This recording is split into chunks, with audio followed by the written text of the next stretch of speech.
বেরিয়েছে, এরা বলতে চায় ইয়া নবী সালামুন আলাইকা কোনো কিতাবে নাই, কিয়াম করা কোনো কিতাবের মধ্যে নাই।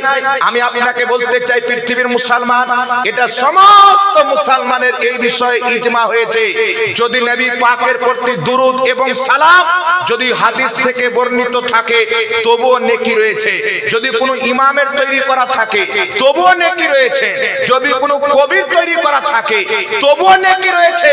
কারণ কোন কবি যদি আমার নবীর শানে, আমার নবীর সম্মানে কিছু লেখে তো নবীর সম্মানে লিখেছেন বলে নেকি পাওয়া যাবে। আপনাকে একটা উদাহরণ দিয়ে দিচ্ছি, আপনারা বাঙালি মানুষ বেশি চিনবেন কবি নজরুল ইসলাম, যাকে বাংলাদেশের জাতীয় কবি বলে জানা হয়। আপনাদের কলকাতায় এক কবি নজরুল ইসলামের নামে বড় বড় প্রতিষ্ঠান আছে। কবি নজরুল ইসলাম আমার আপনার নবীর শানে কত গজল করেছেন, তোরা দেখে যা আমেনা মায়ের কোলে, আমি যদি আরব হতাম মদিনারও পথ, সেই পথেতে হেঁটে যেতেন মোর নবীজি হযরত। কত গজল লিখেছেন। এখন আপনাকে বলতে চাই এইগুলো গজল তো কোরআন হাদিসে নাই, এটা উম্মতের জন্য পড়া যায় না, না যায়? সবাই এক বাক্যে বলবে জায়েজ, কারণ কবি নজরুল ইসলাম তার বাপের শানে নয় রাসূলের পাকের শানে লিখেছেন।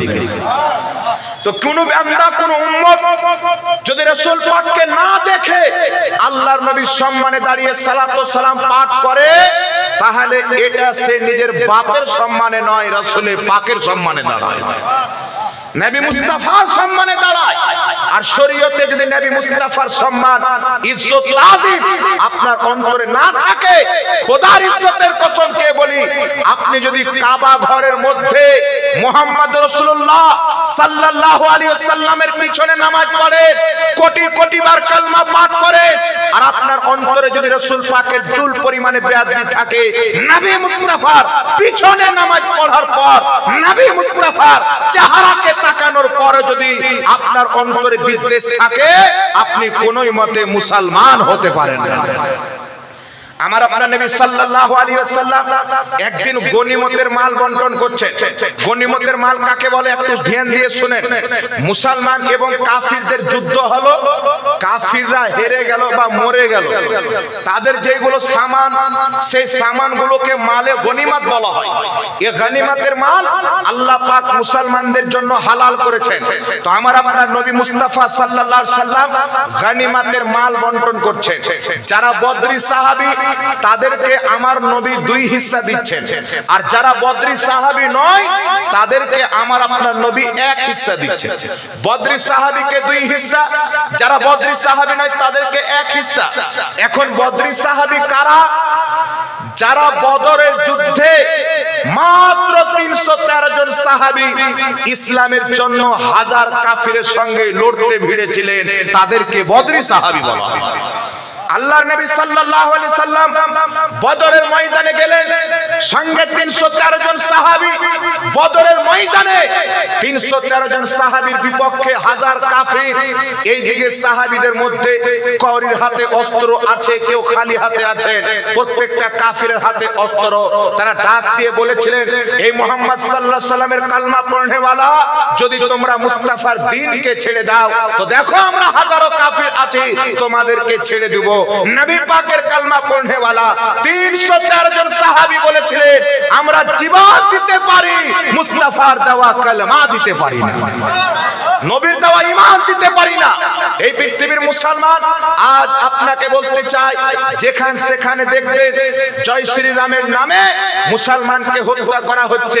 উত্তরপ্রদেশের মাটিতে, রাজস্থানের মাটিতে, যেখানে সেখানে মুসলমানদের টুপি দেখলে হামলা করা হচ্ছে, ট্রেনে হামলা করা হচ্ছে। এটা কারোর সামনে লুকায়িত নাই, আপনারা সবাই জানেন, এটা কোনো নতুন বিষয় নয়। আজকে যারা এইগুলো করে মুসলমানের প্রতি আক্রমণ করে, এরা আবু জেহেলদের তরিকাকে অবলম্বন করেছে।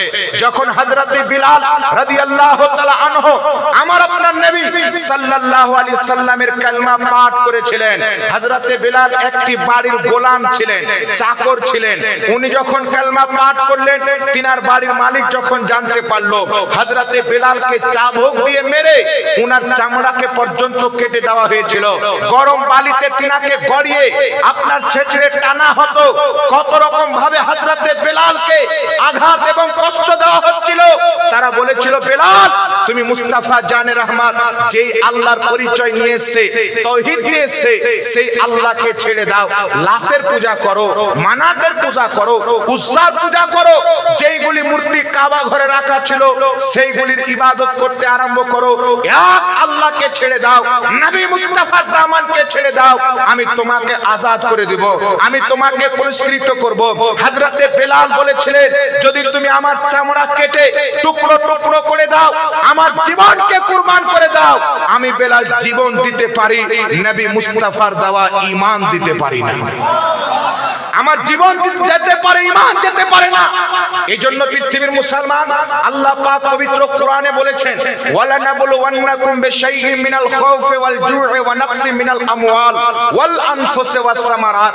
আল্লাহ তাবারাক ওয়া তাআলা প্রিয় পয়গম্বর আলাইহিস সালাতু ওয়াস সালামের উপরে কোরআন অবতীর্ণ করে সূরাতুল বাকারাতে আল্লাহ পাক জানিয়ে দিয়েছেন, আল্লাহ পাক পরওয়ারদিগার আলম জানিয়েছেন আমি তোমাদের পরীক্ষা নিব, কখনো তোমাদের জীবন, কখনো তোমাদের সন্তান, কখনো তোমাদের ফসল, কখনো তোমাদের সম্পদ, তোমাদের গলাতে চাকু রেখে বলা হবে আল্লাহ পাকের দ্বীনকে ছেড়ে দাও, মুরতাদ হয়ে যাও, ইসলামকে ছেড়ে দাও, আমি আল্লাহ পরীক্ষা নেব, দেখবো যে তুমি তোমার জানকে বেশি ভালোবাসো না আমি আল্লাহকে বেশি ভালোবাসো। তোমার সন্তানের গলায় ছুরি রেখে বলা হবে আল্লাহকে ছেড়ে দাও, নচেত তোমার সন্তানকে কতল করে দিব, আমি দেখব তুমি তোমার সন্তানকে বেশি ভালোবাসো না আমি আল্লাহকে বেশি ভালোবাসো। কখনো তোমার সম্পদ কাফির লুটমার করে নিবে, তোমার সামনে তোমার সন্তানকে কতল করে দিবে, তোমার সামনে তোমার স্ত্রীকে কতল করে দিবে, তোমার সম্পদকে নষ্ট করে দিবে, আমি আল্লাহ তোমাকে পরীক্ষায় ফেলবো, আমি দেখব ওই সমাতে তুমি দুনিয়াকে বেশি ভালোবাসো না আমি আল্লাহকে বেশি ভালোবাসো। এই পৃথিবীর মুসলমান যদি আপনার হযরতে বেলালের জীবনী জানা থাকে, ইমামে হুসেনের কারবালার ঘটনা পড়ে থাকে, ইমামে হুসেন বাচ্চাকে কুরবান করে দিয়েছিলেন, ইয়াজিদের নাপাক হাতে হাত দিয়ে শরীয়তকে নষ্ট করাকে পছন্দ করেননি, সাহাবা জীবন দিয়েছেন। হযরতে হানজালা রাদিয়াল্লাহু তাআলা আনহু হযরতে হানজালা রাদিয়াল্লাহু তাআলা আনহু নবী পাকের সাহাবী, প্রথম বিবাহের রাত্রি যাকে আমাদের দেশে বেশের রাত বলা হয়, নিজের স্ত্রীকে নিয়ে ঘুমিয়ে আছে, বাইরে থেকে আওয়াজ আসছে হানজালা এই গরমের বিছানাকে ত্যাগ করে দাও, আল্লাহর নবী যুদ্ধের জন্য ডেকেছেন, হাজির হয়ে যাও। হযরতে হানজালা স্ত্রীকে বলছেন স্ত্রী এতদূর পর্যন্ত আমাদের সঙ্গে সাথ ছিল, এখন আমাকে নবী মুস্তাফা ডাক দিয়েছে, তোমার মহব্বত পরে রাসূলুল্লাহর মহব্বত আগে, আমাকে যেতে হবে, যদি বেঁচে থাকি মুলাকাত হবে, শহীদ হয়ে গেলে সবর করে নেবে।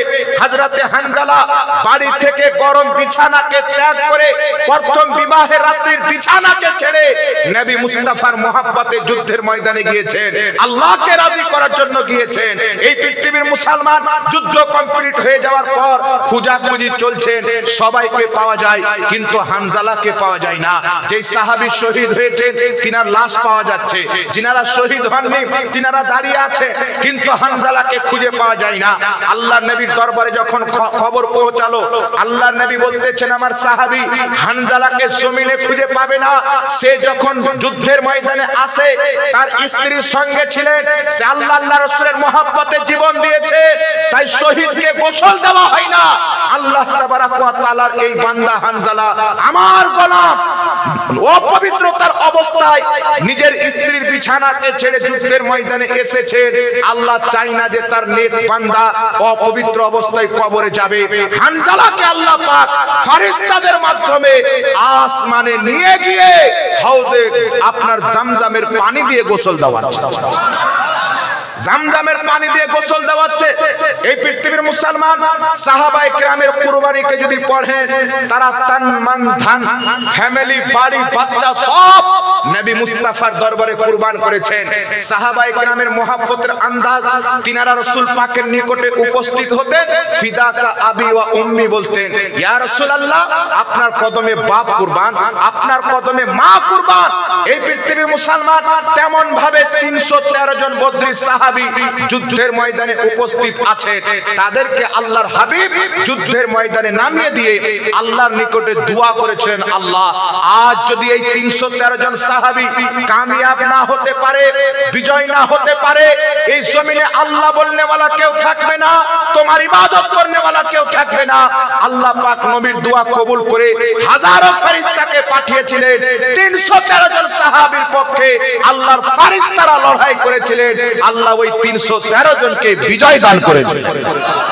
যদি ওই 313 জন বদরি সাহাবী যুদ্ধের ময়দানে লড়াই না করতেন, পিছিয়ে যেতেন, বাড়ি চলে যেতেন, পালিয়ে যেতেন, এতদূর পর্যন্ত ইসলাম আসতো না, গোটা আরবে ইসলাম প্রচার হতো না। ইসলামের প্রতি সবচাইতে বড় অনুদান এই বদরি 313 জন সাহাবীর আছেন। কঠিন অবস্থায়, মুসিবতের সময় আল্লাহ পাকের প্রিয় পয়গম্বরের সঙ্গে 313 জন বদরি সাহাবী দাঁড়িয়েছিলেন। তাই আমার নবী মুস্তাফা গনিমতের মাল বন্টন করছেন, তো বদরি সাহাবীকে 2 হিস্সা দিচ্ছেন, আর যারা বদরি সাহাবী নয় তাদেরকে 1 হিস্সা দিচ্ছেন। বলেন তো বাবা, আমার নবী ঠিক করছেন না ভুল করছেন? আরেকটু জোরে বলতে হবে। বদরি সাহাবীকে 2 হিস্সা, যারা বদরি সাহাবী নয় তাদেরকে 1 হিস্সা। নবীর বন্টন করা মানে আল্লাহর বন্টন করা। আল্লাহ পাক পবিত্র কোরআনে বলছেন, মাইয়ুতির রাসূলা ফাকাদ আতা আল্লাহ, যে ব্যক্তি আমার রাসূলের ইতাআত করলো সেই ব্যক্তি আমি আল্লাহর ইতাআত করলো। আমার আপনার নবী মক্কা থেকে হিজরত করে মদিনা যাবেন, 40 জন কাফির নবী পাকের ঘরকে ঘিরে আছে, তলোয়ার নিয়ে, হাসওয়া নিয়ে, ফারসা নিয়ে 40 জন কাফির। যেমনই মুহাম্মদ সাল্লাল্লাহু আলাইহি সাল্লাম বের হবে, শহীদ করে দাও, কতল করে দাও। আর আপনার নবীর ঘরকে 40 জন কাফির ঘিরে দাঁড়িয়ে আছে, তলোয়ার রেডি হয়ে, যেমনই বের হবে কতল করে দাও। আল্লাহর নবী মুস্তাফা সাল্লাল্লাহু আলাইহি সাল্লাম হাতে পাথর নিলেন, আর পাথর নিয়ে কাফিরের দিকে ছিটিয়ে দিলেন, কিছু কাকর পাথর নিয়ে চালিয়ে দিলেন। কাফিরদের চোখে পর্দা পড়ে গেল, তাদের সামনে দিয়ে নবী পাক চলে গেলেন, তারা বুঝতেই পারলো না, জানতে পারলো না। তো আমার নবী কাফিরের দিকে পাথর নিক্ষেপ করলেন। আল্লাহ পাক কোরআনে বলছেন, হাবিব ওই হিজরতের রাতে তুমি যেই পাথর কাফিরের দিকে ফেলেছিলে ওটা তুমি ফেলোনি, আমি আল্লাহ ফেলেছিলাম। পাথর ফেলছেন নবী মুস্তাফা, আল্লাহ বলছেন আমি ফেলেছিলাম। তো নবীর পাথর ফেলা মানে আল্লাহর পাথর ফেলা, তো নবী পাকের বন্টন করা মানে আমার আল্লাহর বন্টন করা। কারণ ওহী ছাড়া আল্লাহর নবী কিছু বলেন না, ওহী ছাড়া আল্লাহর নবী কিছুই করেন না। এই পৃথিবীর মুসলমান একটু ধ্যান দিয়ে আমার দিকে তাকান, আল্লাহর নবী বন্টন করছেন বদরি সাহাবীকে 2 হিস্সা আর অন্য সাহাবীদেরকে 1 হিস্সা। শত শত সাহাবী বসে আছেন, তার মধ্যে একজন ব্যক্তি আছে চেহারাতে দাড়ি, মাথায় টুপি পাগড়ি, পরনে ইসলামিক লেবাস, কপালে নামাজের ঘাটটা। মুহাদ্দিসিনে কেরাম বলছেন এক রাত্রে ওই ব্যক্তি 300 রাকাত নফলি নামাজ পড়তো। আপনাদের এলাকায় কেউ পড়ে এক রাত্রে 300 রাকাত? রমজান মাসে 20 রাকাত পড়ে কিছু শক্তিহীন ব্যক্তি এলে যায়, তার কারণে কাটিং করে আবার 8 রাকাত বানিয়েছে।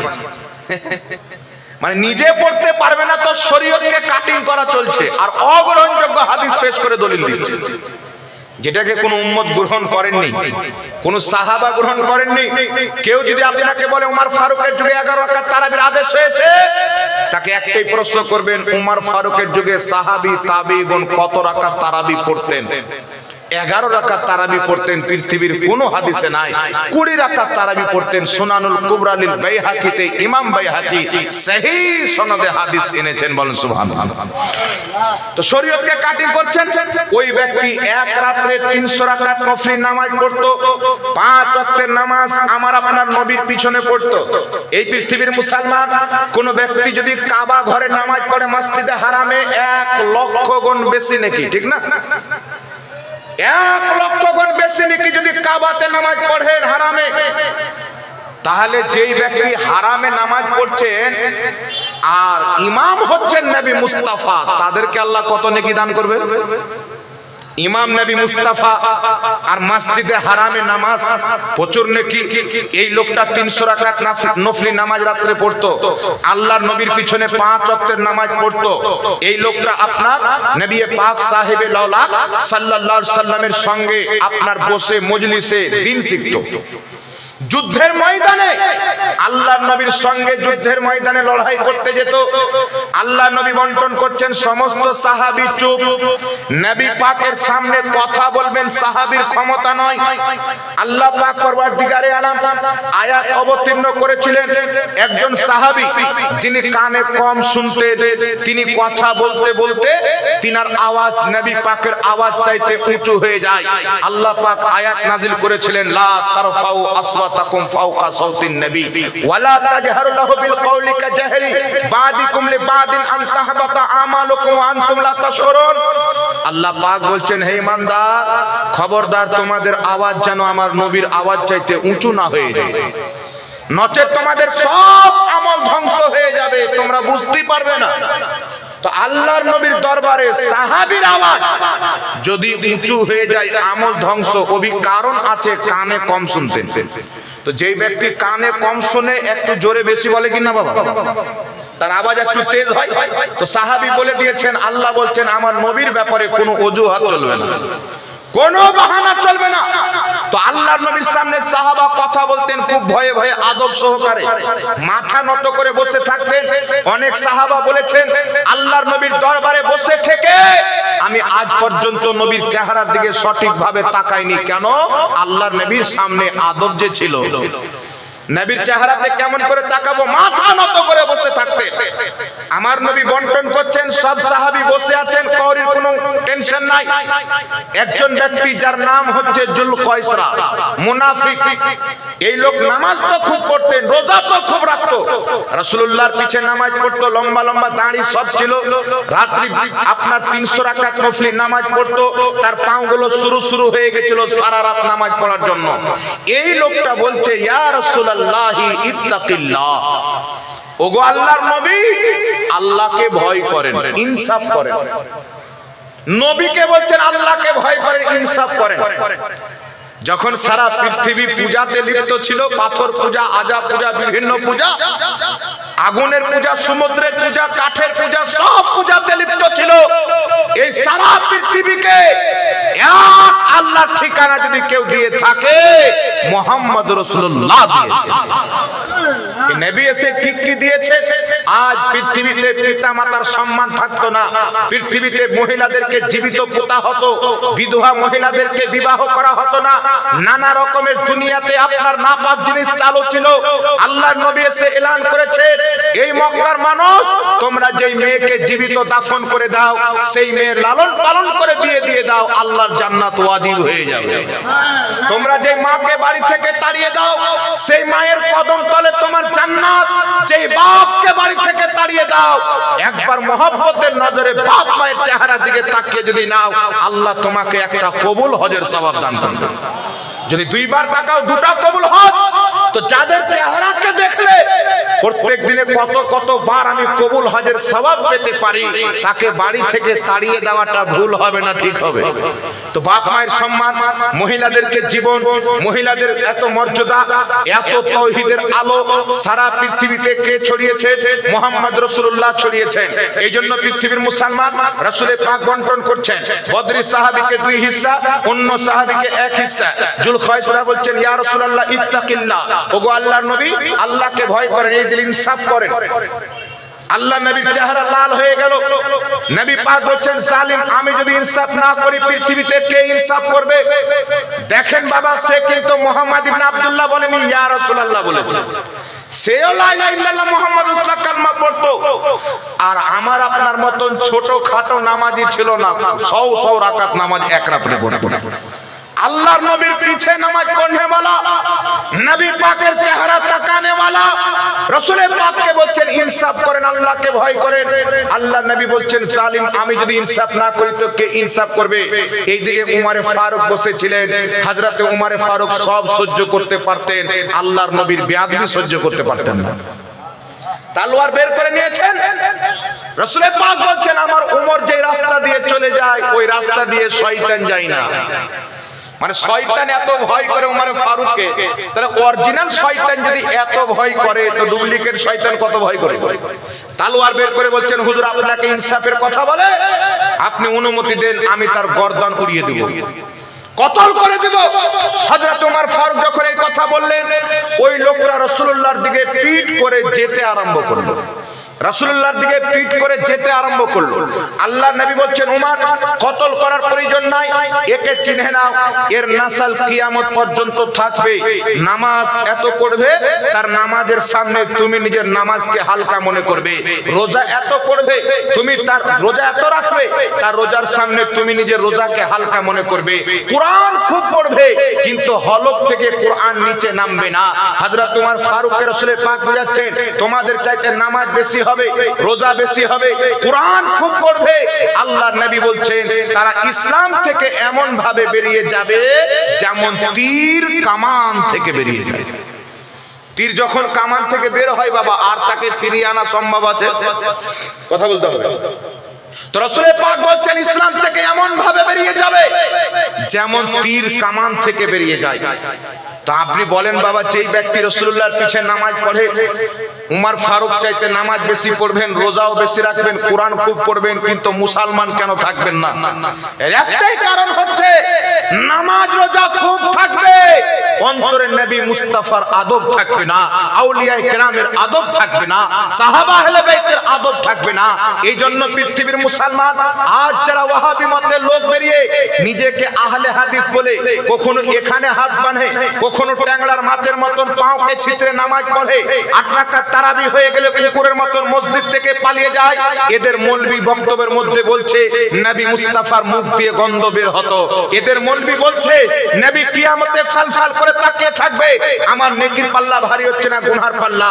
এই আহলে হাদিসদের সবচেয়ে বড় ইমাম মুহাম্মদ বিন আব্দুল ওয়াহাব নজদি কিতাবুত তাওহীদের মধ্যে লিখেছে আদম আলাইহিস সালাম শিরক করেছেন, নবীর প্রতি শিরকের ফতোয়া দিয়েছেন। মুহাম্মদ বিন আব্দুল ওয়াহাব নজদির পর ইসমাইল দেহলভি ভারত বাংলাদেশ পাকিস্তানে যত ওয়াহাবি আছে তাদের সর্বপ্রথম গুরু, তাদের ভারতের প্রতিষ্ঠাতা ইসমাইল দেহলভি তাকওয়াতুল ঈমানে লিখেছে যে আল্লাহর নবীকে কেউ যদি সুপারিশকারী মনে করে সেই ব্যক্তি আবু জেহেলের চাইতে বড় মুশরিক হবে। সেই ইসমাইল দেহলভি তাকওয়াতুল ঈমানে লিখছে নবী মরে মাটির সাথে মিশে গেছে, সেই ইসমাইল দেহলভি লিখছে নবীর সম্মান বড় ভাইয়ের মতো করতে হবে, সেই ইসমাইল দেহলভি লিখছে আল্লাহর শানের সামনে নবী পাক চামার চাইতেও নোংরা। এত এত জঘন্য নাপাক কথা লেখার পর ও যেই তরিকাতে নামাজ পড়ো ওর নামাজ কবুল হবে না, ঠিকানা জাহান্নাম হবে। কারণ নামাজ পড়লে মুসলমান হয় না, রোজা রাখলে মুসলমান হয় না। আপনাদের এলাকার হুজুররাকে জিজ্ঞাসা করবেন গোলাম আহমদ কাদিয়ানি নামাজ পড়তো, নিজেকে নবী দাবি করেছিল, ওকে মুসলমান বলা যাবে? কথা বলতে হবে। অন্তরে যদি রাসূল পাকের চুল পরিমাণে বেয়াদবি থাকে মুসলমান থাকবে না। ইমাম কাজী আয়াজ রাহমাতুল্লাহ আলাইহি নিজের কিতাব আশ-শিফা মধ্যে লিখতেছে কেউ যদি নবী পাকের জুতো মুবারককে জুতুয়া বলে কাফির হয়ে যাবে। আল্লাহর নবীর জুতোর বেয়াদবি করলে কাফির, চুলের বেয়াদবি করলে কাফির। তাহলে যেই দলের মোল্লা বলছেন নবীর মুখে গন্ধ ছিল ও মুসলমান থাকবে? কথা বলতে হবে। ওর নামাজ কাজে লাগবে, রোজা কাজে লাগবে।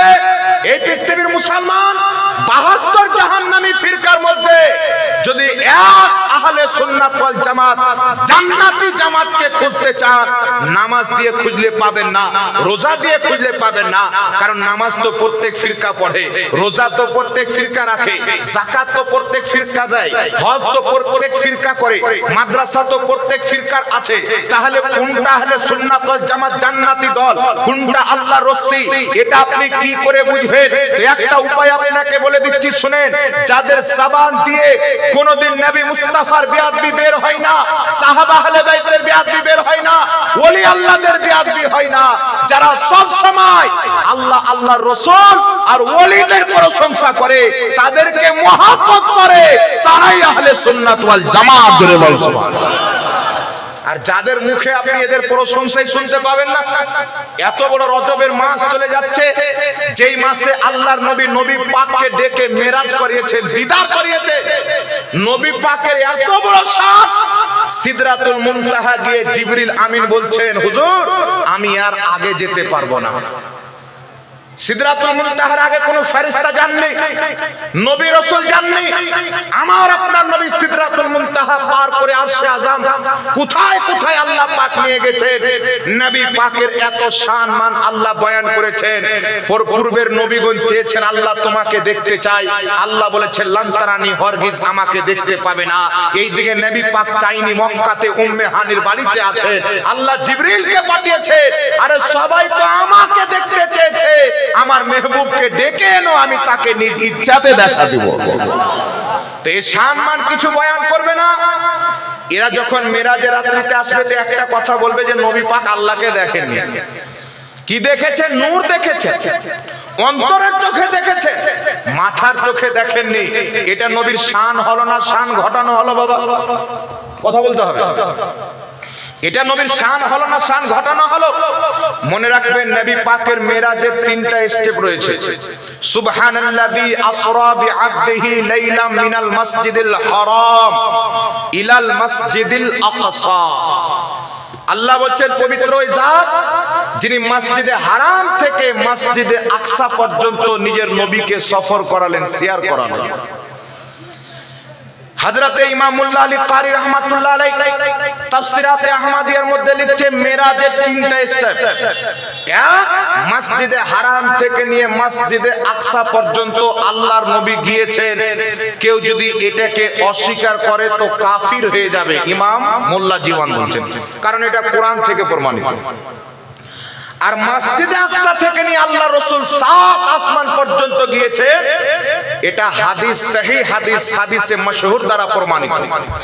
কেউ যদি এটাকে অস্বীকার করে তো গুমরাহ হবে, বিদআতি হবে। আর 7 আসমানের পর আল্লাহ যেখানে চেয়েছেন নবীকে নিয়ে গেছেন, এটা কেউ যদি অস্বীকার করে তো ফাসিক হবে, পাপী হবে, গুনাহগার হবে। আমরা আহলে সুন্নাত ওয়াল জামাত মক্কা থেকে নবী মসজিদ আকসা গিয়েছেন এটাও বিশ্বাস করি, আকসা থেকে 7 আসমান এটাও বিশ্বাস করি, সেখান থেকে আরশে আযমে গিয়ে আল্লাহ পাকের দিদার করেছে আমরা সেটাকেও বিশ্বাস করি। জোরে বল সুবহানাল্লাহ। কারণ মুনাফিক হবে যাকে নবীর শান হজম হবে না, মুমিন তো নবী পাকের শান বয়ান করবে। আরে কেউ নবী মুস্তাফাকে নিজের মতন মানুষ বলেছে, কেউ নবী মুস্তাফাকে ভাইয়ের মতন বলেছে। আহলে সুন্নাত ওয়াল জামাত সকাল সন্ধ্যা নিজের নবী মুস্তাফার ব্যাপারে বলেছেন বাদাস খোদা বুজরুগ তুহি কিসসা মুখতাসা, আল্লাহর পরে সর্বশ্রেষ্ঠ নবী মুস্তাফা, এটাই হচ্ছে কিসসা। সুবহানাল্লাহ। এখানে একটা মাসলা আপনাকে বলে দিই, যখন মিরাজের কথা আসলো, রজব মাসে অনেক কেউ আবার রোজা রাখে। আমার আপনার নবীর মেরাজ কবে হয়েছিল বাবা? রজব মাসের 27 তারিখে আল্লাহর নবী মেরাজে গিয়েছে। যদিও তারিখ নিয়ে মতভেদ রয়েছে, কিন্তু জামহুরের মত হচ্ছে 27 তারিখ। আর যদি মুহাদ্দিসিনের মধ্যে, সালাফগণের মধ্যে, ইমামদের মধ্যে মতভেদ হয়, যেটা জামহুরের মত হবে ওটাই প্রাধান্য পাবে। তো 27 তারিখে রাসূল পাকের মেরাজ ঘটেছে, এটাই হচ্ছে গ্রহণযোগ্য মত, জামহুরের মত। আল্লাহর নবী মেরাজে গিয়েছেন, আল্লাহকে দেখেছেন কি দেখেননি বাবা? আপনারা কি বিশ্বাস করেন? আহলে সুন্নাত ওয়াল জামাতের আকীদা হচ্ছে যে আল্লাহর নবীকে আল্লাহ পাককে আল্লাহর নবী নিজের মাথার চোখে দেখেছেন, চামড়ার চোখে। এখানে শব্দ কি আছে? সুবহানাল্লাযী আসরা বিআবদিহি। বিআবদিহি শব্দ যখন ব্যবহার হয়, এটা শুধু আত্মার ক্ষেত্রে ব্যবহার হয় না, সহ শরীরের ক্ষেত্রে আবদিহি শব্দ ব্যবহার হয়। এটা ইমাম নববী রাহমাতুল্লাহ আলাইহি শারহে মুসলিমে পুরো ক্লিয়ার করে দিয়েছেন যে আল্লাহর নবীর মেরাজ রুহানি ভাবে নয়, সহ শরীরের ভাবে হয়েছে। সহ শরীরে রাসূল পাক মেরাজ গিয়েছেন। এখন প্রশ্ন হচ্ছে, পৃথিবীর মুসলমান যারা বলে নবী পাক আল্লাহকে দেখেননি, তাদের কাছে দলিল আছে একটি, সহিহ বুখারীর দলিল। সহিহ বুখারীতে কি দলিল আছে? মায়েশা রাদিয়াল্লাহু তাআলা আনহা বলতেছে, যদি কোনো ব্যক্তি বলে নবী মুস্তাফা আল্লাহকে দেখেছেন, সেই ব্যক্তি মিথ্যাবাদী। যদি কেউ বলে নবী পাক আল্লাহকে দেখেছেন, সেই ব্যক্তি মিথ্যাবাদী। এটা কে বলছেন? মা আয়েশা। আর আমার আপনার নবী কি বলেছেন? মুসনাদে আহমদে ইমাম আহমদ বিন হাম্বল হাদিস উল্লেখ করেছেন, মাজমাউজ জাওয়াইদের মধ্যে ইমাম হাইসামি হাদিসটি উল্লেখ করেছেন, খাসাইসুল কুবরার মধ্যে ইমাম জালালউদ্দিন সিউতি হাদিসটি উল্লেখ করেছেন, আর শেফা শরীফে ইমাম কাজী আয়াজ হাদিসটি উল্লেখ করেছেন। ইমাম হাইসামি বলছেন হাদিসটি সহিহ, ইমাম সিউতি বলছেন হাদিসটি সহিহ, একবারে টনটনা সহিহ হাদিস। বর্ণনাকারীকে হযরতে আব্দুল্লাহ ইবনে আব্বাস রাদিয়াল্লাহু তাআলা নবী পাকের সাহাবী আব্দুল্লাহ ইবনে আব্বাস বলছেন, আমরা আল্লাহর নবীকে জিজ্ঞাসা করলাম, ইয়া রাসূলুল্লাহ আপনি কি আল্লাহকে দেখেছেন? তো রাসূল পাক উত্তরে বললেন, রাআইতু রাব্বি আযজা ওয়া জাল্লা, আমি আমার আল্লাহকে দেখেছি। আর একটু জোরে বলতে হবে সুবহানাল্লাহ। হযরতে আব্দুল্লাহ ইবনে আব্বাস বলছেন, রাআইতু নবী সাল্লাল্লাহু আলাইহি সাল্লাম, আল্লাহর নবী সাল্লাল্লাহু আলাইহি সাল্লাম দেখেছেন কাকে? আল্লাহকে। কিভাবে দেখেছেন? উনি বলছেন মাররাতাইন, দুইবার দেখেছেন। আল্লাহর নবী আল্লাহকে দুইবার দেখেছেন। একবার রায়তো বেবাসারিহি, একবার মাথার চোখে দেখেছেন, আর একবার অন্তরের চোখে দেখেছেন। আল্লাহর নবী আল্লাহকে দুইবার দেখেছেন, একবার মাথার চোখে, একবার অন্তরের চোখে। তো পৃথিবীর মুসলমান আম্মা জান আয়েশা বলছেন, যেই ব্যক্তি বলবে নবী আল্লাহকে দেখেছেন, সেই ব্যক্তি মিথ্যাবাদী। আর নবী বলছেন আমি আল্লাহকে দেখেছি, সহিহ হাদিস। আব্দুল্লাহ ইবনে আব্বাস বলছেন নবী পাক আল্লাহকে দুইবার দেখেছেন, একবার মাথার চোখে, একবার অন্তরের চোখে। তাহলে আপনারা বলেন, মা আয়েশার কথা বেশি গ্রহণযোগ্য না নবী মুস্তাফার কথা বেশি গ্রহণযোগ্য?